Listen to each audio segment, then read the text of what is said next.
Shalom à toutes et à tous. Nous allons parler ce soir de la paracha de Vaishlach qu'on a lu ce Shabbat au Hashem avec des enseignements très profonds qui sont vraiment d'actualité, avec la confrontation bien sûr, ce qu'elle représente entre Yaakov et Esav. Alors le texte commence par justement nous dire Vaishlach que Yaakov envoie ces fameux malachim en avant en direction de son frère Esav. Alors, il y a beaucoup de commentaires par rapport à cela, il y a beaucoup de choses à voir et à comprendre à travers le message de la Torah. Alors il y a bien entendu énormément d'interprétations du Midrash, du Zohar, de la Kabbalah, etc. Et à notre niveau, on va essayer de voir véritablement les messages profonds que le message nous dit et surtout qui sont d'actualité aujourd'hui. Alors Yaakov, beaucoup de commentaires disent qu'il y a une certaine crainte avant de revoir son frère, bien évidemment, comme on l'a vu dans les parachas précédentes. Et donc il envoie ces malachim en avant. Alors il y a des commentaires qui vont nous dire que Yaakov, à travers cette filote et ces malachim qu'il envoie vers son frère, en avant correspond d'une certaine manière à dire en avant vers le futur. Yaakov voit en prophétie tout l'exil du peuple d'Israël et donc ce qui va endurer pendant l'exil. Et donc d'une certaine manière, il va essayer d'annuler tout ce que le peuple juif va devoir endurer par ce long exil de Édom qui est lié à Esav, avec toutes les persécutions, des pogroms, de l'Inquisition, de la Shoah, tout. Et rien, bien entendu, il n'arrivera pas, je dirais, à faire annuler tous ces décrets, malheureusement. Donc tout ce qui doit arriver, arrivera. Pour que, d'une certaine manière, malheureusement, les choses arrivent à terme et Israël redevienne enfin une nation sur notre terre. Donc il a fallu passer malheureusement par toutes ces souffrances terribles. Et Yaakov craint ça en réalité. Et donc il envoie ces malachim en avant vers son frère. Et il y a une deuxième chose très importante dans la paracha, c'est que les commentaires nous disent, notamment dans le Zohar, que tout de suite après ce verset, Yaakov fait savoir, donc par l'intermédiaire de ces malachim, donc qu'on appelle les anges, il veut faire comprendre à son frère Esav en lui disant qu'il a séjourné chez Lavan très longtemps. Donc comme on le sait, il est resté là-bas, il a dû rester déjà pour récupérer donc Léa, pour récupérer Rachel, donc deux fois 7 ans, donc une très très longue période chez Lavan. Et Yaakov, ça veut le faire savoir à Esav. Et Esav, lorsqu'il apprend que Yaakov, son frère, comme il a connu à ses journées, c'est Lavan, il en est sorti indemne, ce que dit le texte. Yaakov dit, je suis sorti, je suis resté longtemps chez Lavan, et je suis sorti avec de grandes richesses, etc. Là, Esav, tout d'un coup, se met à craindre Yaakov, parce qu'il se dit, mon frère, moi, en le connaissant, il a réussi à rester indemne, et ne pas finalement ne pas avoir été touché, que ce soit à tous les points de vue, spirituellement, moralement et physiquement par Lavan, il a réussi à ne pas être détruit. C'est incroyable, qu'est-ce qui est arrivé à Yaakov? Il est complètement métamorphosé. En plus, il est sorti là-bas avec de grandes richesses. Lui, Lavan, qui est le grand manipulateur, on dit que la Torah nous dit que c'est quelqu'un qui correspond vraiment à tout ce qu'il y a de plus puissant dans le mal. Lavan, c'est quelqu'un qui est expert dans toutes les manipulations, il fait de la sorcellerie, il est vraiment au niveau en plus d'Israël, le Zohar nous dit qu'il voulait tout déraciner, donc c'est quelqu'un d'extrêmement dangereux. Et Yaakov arrive là-bas en plus chez lui complètement démuni, puisqu'il n'a pas un sou. On se souvient que c'est par rapport au fait que lorsqu'il récupère donc le droit d'aînesse de son frère Esav, celui-ci ensuite veut éliminer Yaakov, donc il envoie son fils Eliphaz à sa rencontre. On se rappelle de ça bien évidemment. Eliphaz a l'ordre de son père Esav de tuer Yaakov. Finalement, Yaakov par ruse arrive à le convaincre de ne pas le faire. Il lui dit, mais prends toutes mes richesses, de toute façon un homme qui n'a plus rien, c'est comme s'il était mort. Donc du coup Yaakov arrive à passer déjà cette épreuve, à arriver, mais il arrive chez Laban sans rien, donc complètement finalement entre les mains d'une crapule, et qui peut complètement l'utiliser à ses fins, bien évidemment. Alors il ne sera pas, bien entendu, ainsi. on connaît donc c'était ce qu'on a vu dans la paracha précédente. Yaakov donc arrive à sortir indemne et à sortir tout ce qu'il faut de chez Lavan, à récupérer les Ivugim, donc Léa, Rachel, les servantes, et finalement à donner naissance aux 12 tribus d'Israël et à sortir de là-bas avec de grandes richesses. C'est le message qu'il va envoyer à son frère Esav. Avant de l'affronter, s'il doit l'affronter, Esav il doit savoir que Yaakov, malgré le fait qu'il soit allé là-bas et dans les conditions où il est allé, est sorti avec de grandes richesses. Alors, ça correspond, ça vous déporte à beaucoup de choses, bien évidemment, notamment à l'exil du peuple juif, qui a su, malgré tout, justement, toujours survivre et maintenir ce qu'il avait, ses valeurs, etc., même dans des temps très difficiles, et peu importe où il s'est trouvé, il a su maintenir ce qu'il était. Et c'est le message donc qu'il envoie à Esav. Il dit, regarde ce qui s'est passé. Moi, j'ai été sur celui le pire que la terre ait créé chez Lavan, et regarde comme je suis sorti. Donc, si tu veux m'affronter, attention, ne sois pas sûr de toi. La guerre, tu vas pas la gagner comme ça. C'est le message que va envoyer à Jacob, à son frère. Et ça marche, puisque Esav craint. Quand il entend tout ça, il n'en revient pas, et il se demande comment Jacob a pu survivre, comment il est sorti comme ça. Or, Lavan, on le sait que c'est un personnage terrible dans la Torah, bien évidemment, et d'une certaine manière, c'est Dieu qui envoie cette épreuve à Israël, au peuple juif, parce que à travers Yaakov, qui est une âme générale qui contient, bien entendu, tout Israël, il faut que le peuple juif soit prêt à préparer l'exil, qu'on va connaître dans l'histoire, bien évidemment, parce que la Torah est une prophétie, et tout ce qu'on voit après se passe dans l'histoire, bien évidemment. Il va y avoir, bien évidemment, cet exil très long qui va durer 2000 ans, et le peuple juif devra être préparé à ça. Alors comment le peuple juif a pu survivre à ça? Bien entendu, c'est Dieu qui a fait en sorte que le peuple juif, par miracle, n'a pas pu disparaître pendant 2000 ans, malgré le fait qu'il soit dispersé. Et c'est à travers justement cet épisode de la Torah qui est le passage de Yaakov chez Lavan, c'est une préparation, comme quand on voit quelqu'un en mission, pour donner un exemple dans l'armée, des unités d'élite, et bien on l'envoie, il est préparé, et ça c'est un entraînement. L'entraînement finalement du peuple d'Israël chez Lavan était le plus haut degré pour survivre à toutes les tentatives de manipulation, d'assimilation que pourrait finalement venir essayer d'anéantir le peuple juif, le déraciner totalement, ce que dit le Zohar. Lavan voulait tout déraciner, donc faire disparaître le peuple juif par toutes sortes de moyens, l'assimiler, tout. Et Yaakov, finalement, notre patriarche, a été armé et a reçu les facultés d'aller chez Lavan et de résister à tout ça. C'est ce qui va se passer. Et donc, il ressort, comme on va le voir, donc, avec Léa, Rachel, donc ce qui va représenter toutes les dimensions par lesquelles il doit s'unir pour donner les 12 tribus d'Israël qui vont sortir de lui, bien évidemment. Et donc, c'est le message qu'il envoie donc à son frère Esav. Donc, le texte va continuer, et donc il va avoir ce fameux combat que Yaakov doit faire avec l'ange d'Esav. Il y a beaucoup de secrets, bien sûr, par rapport à ce combat nocturne avec l'ange d'Esav, qui représente la nation esavique. Et à notre humble niveau, on va essayer de voir quelques enseignements, notamment du Zohar par rapport à ça. Et donc on sait que ce combat, justement, de Yaakov avec l'ange d'Esav a lieu la nuit, justement. Dans cette période de nuit, qu'est-ce que symbolise la nuit dans la Torah? Beaucoup de choses, bien évidemment. Dans le récit de Bereshit, dans la Torah, dans la Genèse, on voit il fut un soir, il fut un matin. La nuit précède le jour dans la Torah. Parce que justement, toute l'histoire du monde, finalement, c'est la nuit. Et quand on va arriver à la fin, la délivrance au bout des 6 millénaires, que le jour va se lever.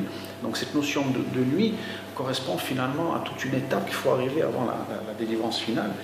Et ce combat avec l'ange d'Esav, il a lieu la nuit. Et c'est pour ça d'ailleurs que la prière quotidienne que nous avons d'Arvit est attribuée à Yaakov. C'est la prière qui est attribuée à lui, parce que ça se passe la nuit. À ce moment-là, cet épisode très important. Et donc c'est pour cela que la prière de la nuit, justement, est attribuée à Yaakov. Alors il combat donc avec l'ange d'Esav, et c'est après, finalement, en sortant victorieux de ce combat, que l'ange va lui dire: maintenant, tu vas plus t'appeler Yaakov, mais tu vas t'appeler Israël, parce que tu as réussi à combattre avec les anges, à combattre avec toutes les forces divines, et tu as vaincu. Et donc maintenant, tu vas changer de nom, tu seras plus Yaakov, tu seras Israël. On connaît ce fameux passage. Et donc il y a un changement de degré. Yaakov monte bien évidemment de degré, puisqu'il s'appelle Israël. Mais il est touché, nous dit le texte, en français c'est très difficile, ça, la Bible est incompréhensible en français, il faut toujours des mots en hébreu pour comprendre, parce que sinon on passe complètement à côté du message profond des textes. Il y a entendu que les maîtres d'Israël qui ont accès à ces secrets. Et donc le creux de l'anche dans le texte en hébreu, c'est guide d'anaché, ce qui est appelé en français le nerf sciatique, guide d'anaché. Guide d'anaché, maintenant on va voir en hébreu ce que ça signifie dans la langue sainte. Guide anaché vient du terme en hébreu aussi de la néchia, de l'oubli, ou de ménaché, comme on voit dans les tribus. Il fait oublier le service de son maître. Ça veut dire quoi tout ça? Il est frappé à cet endroit qui est au niveau, comme on le voit de la Kabbalah, au niveau de la Séphira du Netzar. Le fait qu'il soit touché au niveau du nerf sciatique en français, guide anaché, veut dire que le peuple juif aura un danger. C'est-à-dire que l'objectif des Saves, du monde occidental, pendant que le peuple juif va être en exil, c'est de couper le ciel de la terre, ça va être couper la Torah de la matérialité. Ça veut dire finalement faire que le peuple juif reste une religion, justement, que ça soit de la vapeur, et qu'il n'ait pas de prise, et que la prophétie qui redevienne une nation sur sa terre et reconstruire le royaume de Dieu ne se réalise pas. Le but des Saves va être ça. Et c'est pour ça qu'il le touche à cet endroit-là, parce que tout le reste de la structure, bien évidemment, est intact et forte, il ne peut pas le toucher ailleurs. Mais là, bien entendu, c'est le siège justement du mauvais penchant, de ce qu'on appelle en hébreu du Yetzer Hara. Et donc c'est là finalement que, d'une certaine manière, il peut y avoir une emprise. Parce qu'on va le voir justement sur un arbre, l'arbre de Sphirot, que vous voyez ici, vous voyez. La Séphira de Netzar qui correspond donc là où Yaakov a été frappé, voilà, elle est ici. Yaakov est au niveau de la Tiferet. On le voit, qui correspond au niveau de la Kabbalah au soleil, et c'est par ce degré-là donc la Malchoute, ensuite la royauté, va être alimentée et va donner le royaume de Dieu. Mais Yaakov, justement, le soutien, on peut dire la voix de Yaakov qui est la Torah, les soutiens de cette Torah, donc de Yaakov et nous, sont la Séphira de Hod qui est à gauche et la Séphira de Netzar. Sont les jambes, sont les soutiens. Et si cette jambe est touchée, bien entendu, il ne peut pas avoir le canal ne peut pas passer jusqu'au Yesod, jusqu'à la fondation, pour alimenter la royauté. Donc c'est pour ça que Esav le touche à cet endroit-là. Qu'on voit, c'est un peu complexe au niveau de l'âme, c'est pour comprendre, pour ceux qui sont un petit peu, qui connaissent l'arbre un petit peu, des séphirotes qui sont, je le rappelle brièvement, qui sont bien entendu au niveau de la Torah, l'explication comment les forces divines, comment l'infini se dévoile. Il se dévoile à travers 10 canaux, qui sont les 10 sphères, en partant du Keter, qui est l'infini, béni soit-il, d'une certaine manière, qui se contracte, ensuite qui descend à travers 10 canaux pour arriver enfin à notre monde matériel, à la Malchoute, où donc la royauté de Dieu doit se dévoiler sur terre. Et donc voilà pourquoi Esav le touche à cet endroit-là. Ce sont les jambes, finalement. Pourquoi les jambes? Parce que le fait que justement il soit touché à cet endroit-là, le Zohar nous dit beaucoup de choses. C'est finalement une Torah, et ça veut que la Torah reste une Torah d'exil, c'est-à-dire une Torah qui reste au niveau des centres d'études, une Torah qui reste au niveau de communautés qui se retrouvent dans les pays, une Torah qui se retrouve juste au niveau de l'étude, qui ne rentre pas dans la réalité concrète de ce monde. Donc c'est ce qu'il veut faire Esav. Et d'une certaine manière, comme ça, au niveau de la Torah, les choses restent à ce que Yitzhak, lorsqu'il lui donne la bénédiction, comme on a vu dans les parachas précédentes, dit la voix est celle de Yaakov et les mains sont d'Esav. Qu'est-ce qui se passe si les choses en restent ainsi? Ça veut dire que les mains vont rester celles d'Esav, c'est-à-dire que la réalité terrestre va rester entre les mains d'Esav et ce monde va rester mauvais et d'une certaine manière et n'est pas corrigé. C'est-à-dire que toutes les valeurs divines vont rester dans le ciel mais n'auront aucune prise sur la réalité. C'est-à-dire que ce monde va rester entre les mains entre guillemets des Réchaïm, comme on dit en hébreu, des méchants, entre les mains d'Esav. Donc Esav, c'est ce qu'il veut faire. Il veut qu'Yaakov reste dans le ciel et ne descende surtout pas dans ses affaires. Il veut rester, lui, justement, au contrôle du monde, et c'est pour ça qu'il touche à cet endroit-là. Donc il va empêcher le canal divin de la Torah de descendre dans ce monde. C'est pour ça qu'il est frappé à cet endroit-là. Et donc l'exil va être, bien entendu, un danger inimaginable, puisque c'est justement tout le sens de la force que devra avoir Israël pour justement ne pas disparaître, ne pas s'assimiler. Et c'est tout le symbole aussi du mois de Kislev, de la fête de Hanouka, où justement les Lavanim, les Grecs, ont eu cette force transmise par Esav, qui ont tenté justement d'assimiler le peuple juif, et ils voulaient toucher à tout ce qu'il y avait de plus fondamental dans les valeurs du peuple juif, qui est empêché de faire la Brit Mila, qui est le symbole de l'alliance, empêché de faire Shabbat. Donc il voulait toucher vraiment tous ces degrés pour faire que la Torah, une fois de plus, reste dans le ciel, reste au niveau des vapeurs, comme on dit, au niveau de l'esprit, mais surtout ne descende pas dans la réalité concrète de ce monde. Et ça veut garder le contrôle. C'est pour ça que lui, son but, quand il frappe au niveau en français, c'est le creux de la hanche, mais comme on a vu, Guidanaché, c'est plus profond en hébreu, c'est la Neshia, c'est l'oubli. Il veut que le peuple juif s'oublie en exil. Il veut qu'il reste une Torah de l'exil, une Torah dans le ciel, et lui, comme ça, comme il dit Yitzhak, lorsqu'il lui donne la bracha, la voix est celle de Yaakov et les mains sont celles d'Esav. C'est ça qui garde le contrôle sur le monde. C'était le but d'Esav. Quand il frappe Yaakov, l'ange à cet endroit-là, son but, c'était de couper le ciel de la terre. Il n'en est pas ainsi, bien évidemment, puisque la promesse que Dieu avait faite à Yaakov au moment du rêve de l'échelle s'est réalisée.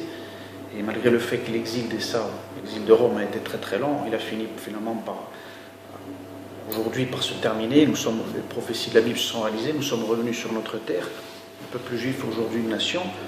Et là, bien sûr, la balance commence à se faire, puisque comme on le sait, le Zohar nous dit qu'il ne peut pas y avoir d'égalité entre Esav et Yaakov, quand un est fort, l'autre monte, et vice-versa.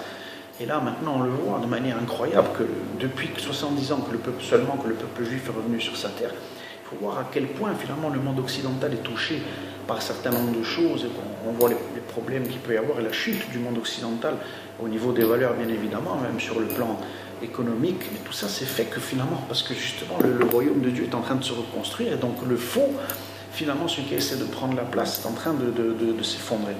Donc voilà, regardez un peu tous les secrets que vient nous enseigner la paracha de Vaïshlach qui sont véritablement d'actualité. Donc ça c'est vraiment au niveau du combat. Autre chose, bien évidemment, toujours par rapport à Esav, le degré de Yosef, bien entendu, est fondamental, puisque la Kabbalah nous dit que Yosef, c'est Sidbon Shel Esav, c'est lui l'opposant à Esav. Yosef, comme on le sait dans l'arbre de la Kabbalah, comme on a vu, il est au niveau de la Brit Mila, c'est lui qui vient directement alimenter la Malchut, la royauté, donc il se trouve sous le Netzar justement. Et c'est lui, comme on le voit à la fin, dans la paracha, lorsque Yaakov arrive enfin à hauteur d'Esav et qu'il est avec toute sa famille, le texte nous dit que Yosef donc, se met devant Rachel pour protéger sa mère et tient tête à Esav, bien évidemment. Yosef a un degré fondamental, comme on le voit, parce qu'il va incarner, comme on le voit dans les parachas suivantes, celui qui tient justement aussi en exil. Yosef va aller chez Pharaon qui représente finalement aussi tout le monde occidental avec toutes les forces matérielles. Lui, il arrive à un poste important là-bas, mais il ne bouge pas. Il ne tombe pas au niveau des valeurs, au niveau des mœurs. Il reste intact, il ne se débauche pas. Il n'est pas corrompu par l'argent, il reste Yosef. Yosef Hatzadik, il reste Yosef juste, reste un pilier. C'est pour ça que c'est un Mashiach, entre guillemets. Il y a un dévoilement du Mashiach qui se fait à travers Yosef, comme on le sait, Mashiach ben Yosef. Donc cette force matérielle qui se réalise. Et donc ça, bien évidemment, c'est une force que nous, peuple juif, on doit comprendre qu'on doit utiliser pour vaincre Esav. Et à quoi finalement fait allusion les textes? Qu'est-ce que c'est la force de Yosef par rapport à Esav? C'est tout simplement, justement, savoir utiliser justement la force de la Brit Mila, qui est l'union avec sa femme, justement, dans un cadre familial, dans un cadre de construire des familles en Eretz Israël, que ces familles soient justement le véhicule, le réceptacle pour faire descendre les valeurs divines et non pas justement se perdre, comme malheureusement beaucoup de nos frères peuvent se retrouver en exil, à partir avec des femmes non juives, ou à ne pas faire de famille du tout, à s'unir avec des femmes juste pour le plaisir. Donc ça, c'est tout le monde la réparation qui doit être faite par rapport à Esav, qui lui-même a ce degré. Et ça, justement, c'est le degré, comme on l'a vu dans la Torah, de se débaucher, d'aller avec, de vivre que des plaisirs physiques et de vivre au jour le jour. Et ça, c'est ça. Le monde occidental, c'est ça. C'est le monde des plaisirs, ne pas savoir se contrôler au niveau des instincts, des pulsions, etc. Donc le tikkun des sables, la réparation des sables, c'est la force de Yosef qui vient justement nous vaincre ce degré-là et nous rendre forts face à lui. C'est comme ça qu'on arrive à vaincre Esav aussi. C'est ce que les sages nous enseignent. Alors il y a un passage aussi très important qui est à la fin de cette rencontre. Et ça vient finalement donc, au contact de son frère. Le texte nous dit qu'il vient, il embrasse au cou et il pleure. Pourquoi le texte vient nous parler du cou en particulier? Alors le Zohar nous remarque quelque chose de très intéressant. Le cou fait allusion au temple. Pourquoi il fait allusion au temple? Justement, le Beth Amikdash, le temple de Jérusalem, fait allusion au cou dans la partie du corps humain parce qu'il est le canal justement qui est entre le ciel et la terre. Il est ce degré, ce ribour, ce qui fait le lien entre les valeurs divines et la terre. C'est pour ça que Essa vient, tombe, il dit même pas on l'embrasse au cou, c'est-à-dire qu'il tombe sur le cou de son frère. Et le Zohar va plus loin, il nous dit que c'est une allusion au deuxième temple qui a été détruit par les Romains. C'est vrai que le monde d'Essa a détruit une fois donc, le temple, et donc le texte fait allusion à ça, que Essa viendra par la suite et détruira le temple de Jérusalem à travers bien sûr les Romains qui descendent de lui. Et donc c'est une allusion, c'est un remèze à la destruction du deuxième temple. Et le fait qu'il pleure, il y a beaucoup de commentaires par rapport à cela. Rabbi Shimon Bar Yochai dans le Zohar nous dit qu'il pleure quand même sincèrement, à ce moment-là précis, malgré le fait qu'après il ne fasse pas de tchouva et qu'ils ne comprennent pas, mais sur le moment il pleure quand même véritablement, parce que, qu'on le veuille ou non, Esav en tant que d'homme, mais au niveau des individus, le fait qu'il ne soit pas relié à son frère et qu'il n'arrive pas finalement à s'associer même avec son frère, il est perdant. Il sait très bien qu'il va à sa propre destruction. Donc, moi je pense à mon même niveau que les pleurs aussi d'Esav, parce qu'il comprend bien que finalement il ne peut pas s'unir à son frère, il ne peut pas avoir d'association avec son frère, et donc il sait très bien que lui-même, à un moment donné, va à sa propre destruction. Et donc ses pleurs sont sincères, nous dit Rabbi Shimon Bar Yochai. Donc à partir de là, on voit que Esav propose quand même à Yaakov de partir avec lui, et il dit, prenons ce monde ensemble, ce que nous dit le Zohar. Mais Yaakov, bien entendu, comme il voit les choses en prophétie, mon ami Claude est là, je vois sur le téléphone, Shalom Achi, j'espère que tu vas bien, et on continue